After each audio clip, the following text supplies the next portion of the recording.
बात ही नहीं है ना, ऑप्शन की बात नहीं है। आप यही तो ऑर्डर जज साहब से लेके आए हो, अब आप भी बात हो। देखो मेरे साथ जो कंप्यूटर देख रहे हो।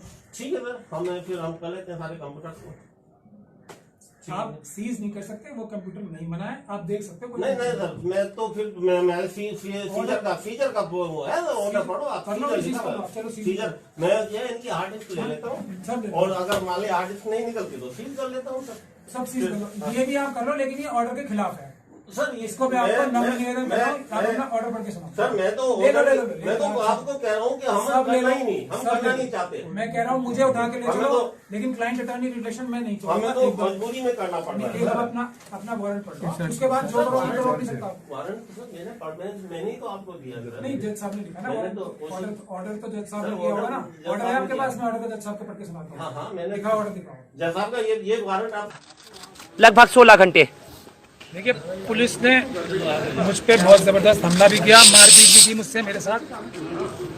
मगर हम उनकी फ्रस्ट्रेशन समझ सकते हैं, लेकिन मैं आप लोगों के सामने मुस्कुरा के इसलिए बात करना चाहता हूँ कि पूरी दुनिया और भारत के सभी SC ST OBC फार्मर्स और गरीब लोग देख लें कि भारत का संविधान जो है वो किसी भी जुल्म को, चाहे अमित शाह जी डायरेक्ट फ़ोन पे टच में थे, जो इंस्पेक्टर साहब थे वो हमें बता भी रहे थे कि मैं प्राचा साहब सब जानता हूँ, यहाँ पे कुछ नहीं मिलने वाला, मगर अमित शाह जी का प्रेशर है हम पे।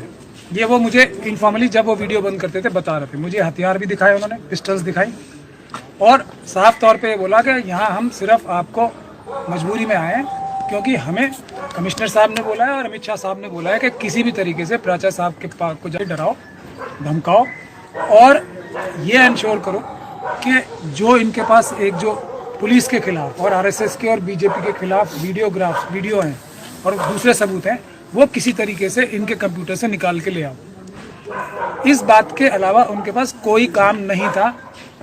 उन्होंने जो आज मैं हियरिंग में था कोर्ट की, तो हमारी हियरिंग तक वीडियो रिकॉर्ड की, जो कि बिल्कुल कंटेम्प्ट ऑफ कोर्ट है, लेकिन कैमरा बंद होते ही वीडियो, हालांकि कोर्ट ने उनसे कहा कि कैमरा परमानेंटली चलाना है, लेकिन उन्होंने बहुत बार कैमरा बंद किया। जैसे ही कैमरा बंद हुआ उसी वक्त उनकी धमकियाँ शुरू हो जाती थी, उसी वक्त वो गन्स दिखाने लगते थे। और 12 बजे से लेकर आप देख लीजिए, मैंने 12 बजे आते ही, तब तो मेरे पर कोर्ट का प्रेशर था। DC कपिल साहब हमारे साथ हैं, इनका मैटर चल रहा था आज एक हाई कोर्ट में, तो वो भी इनके प्रेशर में ही मैंने किया। मगर मैंने आते ही ये बोला, जैसे ही उन्होंने बताया कि मैं पुलिस ऑफिसर हूँ, मैंने सीधा उनको कहा कि अगर आपके पास कोर्ट का ऑर्डर है, उन्होंने कहा हमारे पास कोर्ट का ऑर्डर है, तो मैंने कहा मेरी ऑफिस में मेरा पूरा ऑफिस आपके लिए खुला हुआ है, मेरा पूरा घर आपके लिए खुला हुआ है, और ये सब वीडियो रिकॉर्डेड है, ये सारी चीज़ें वीडियो रिकॉर्डेड है। मैं कोई अपनी तरफ से ऐसा बयान नहीं दे रहा हूँ जो कि वीडियो रिकॉर्डिंग नहीं। आप सारे कंप्यूटर्स मेरे देख लीजिए, सारे मेरी फाइल्स देख लीजिए। तब वो उनसे हमें ये बोलने लगे कि आप जो है हमें ये चीज़ें दे दो। मैंने कहा ये चीज़ें मैं किसी भी हालत में आपको नहीं दे सकता, क्योंकि आप ये कह रहे हो कि वो कोई मेरा क्लाइंट था। कौन व्यक्ति है वो, उसके बारे में कोई मुझे जानकारी ऐसे याद नहीं होगी, क्योंकि मेरे पास सैकड़ों हज़ारों केस।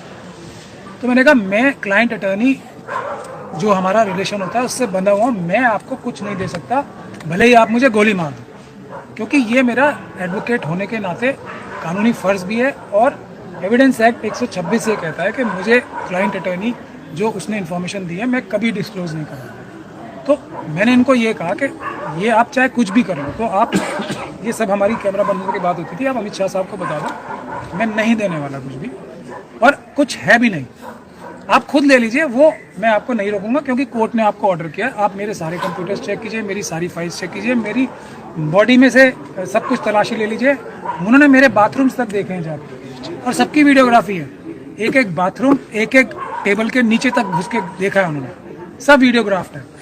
और जब उन्हें कुछ नहीं मिला इतने घंटे बाद भी, तो वो सब और रेगुलर बाहर जाके पुलिस से बात कर रहे थे। एक बार नीचे आप सब लोगों ने देखा आने लगे थे, फिर बिल्कुल नीचे तक आके शायद उन्हें दोबारा फोन आया, उन्होंने किसी से फोन पे बात की, वो फिर ऊपर आ गए, और फिर इस बार आके उन्होंने फिजिकल मेरे साथ बहुत मारपीट की। मेरे एक्चुअली स्पाइन की प्रॉब्लम भी है, और इनको पता भी थी ये बात, क्योंकि बहुत सारे लोगों को पता है, और ये तो मुझे बता ही रहता है कि मैं आपके बारे में A से लेकर Z तक सब पता है। तो मेरी स्पाइन में भी चोट लगी है, इसलिए मैं बहुत तकलीफ में हूँ भी, मगर मैं मुस्कुरा के इसलिए बात कर रहा हूँ कि जो लोग मुझसे उम्मीद रखते हैं और एडवोकेट कम्युनिटी से उम्मीद रखते हैं कि जो कोई भी अन्याय होगा और भारत के संविधान से जो लोग उम्मीद रखते हैं, तो वह ये हौसला रखें कि ये कोई भी जुल्म कर रहे हैं। भारत का संविधान इतना ताकतवर है कि अगर उसको ठीक से फॉलो किया जाए तो हम लोग भारत के संविधान के माध्यम से ना सिर्फ दिल्ली के जो दंगे हुए हैं, दिल्ली में जो हुए हैं, उसमें आरएसएस के लोगों को, बीजेपी के हमने बहुत सारे लोगों के खिलाफ एफआईआर कराई भी है।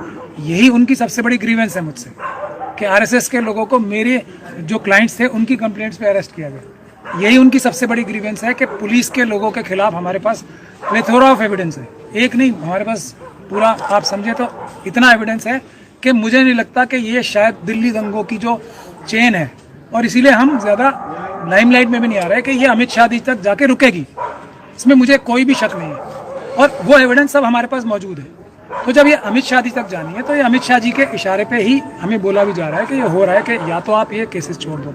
मेरे कितने ही क्लाइंट्स को डराया गया, आपके पास एक के बाद एक कितने एग्जाम्पल्स मैं दिखा सकता हूँ आपको कि प्राचा साहब को वकील हटा दो, नहीं तो हम तुम्हें मार देंगे, झूठे केसों में फंसा देंगे, और एक के बाद एक मेरे पास दर्जनों एग्जाम्पल हैं जो जो जो जो लोगों को झूठे एफआईआर में दर्ज किया गया क्योंकि उन्होंने मेरे पास आके पुलिस के खिलाफ कंप्लेंट कराने की कोशिश की थी, आरएसएस के लोगों के खिलाफ कोशिश की थी। एक जो दूसरी बात वो मुझसे कह रहे थे कि आप जो हमारे पुलिस ऑफिसर्स के खिलाफ SC ST के केस कर रखे हैं, वो हम आपको पहले भी बहुत बार समझा चुके हैं, उनको भी विड्रॉ करो।